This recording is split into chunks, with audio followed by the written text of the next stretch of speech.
The first stock, of course, to watch out for will be IOC, and of course followed by Oil India as well as ONGC. Now, what news reports yesterday indicated, as well as the oil secretary indicated, that the EGOM has approved the cross-holding method for IOC stake sale, which means that a 10% IOC divestment would be done via cross-holdings and would be bought by Oil India as well as ONGC. Now, remember, at the current market price, IOC shares have been a lot of value according to the EGOM, and 251 is the kind of book value IOC has. So this will be possibly beneficiaries to all of these companies who have been buying stake according to the government sources. Now, ONGC and Oil India will buy in 5% stake each into IOC via block deals, which will be happening anytime next week. So watch out for all of these three counters, and let's see how the stocks react. Bharti Airtel, the telecom space wasn't focused yesterday.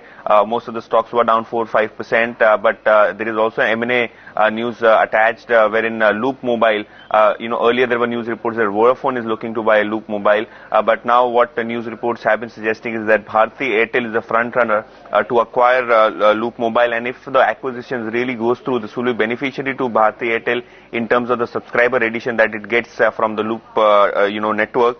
So we have Vodafone, which is a top player in Mumbai, but post-acquisition, if it goes through, Bharti Airtel will be the largest telecom player as far as the Mumbai circle is concerned, with a customer base of close to 6.8 to 7 million customers. So watch out for these. And from the result season, we have Mindtree, disappointing set of earnings. The margins have contracted by nearly 1.3% on a quarter-on-quarter basis. However, sales were up by marginally by 3%, and profits down by nearly 31% on a quarter-on-quarter basis because of the margin contraction that we saw.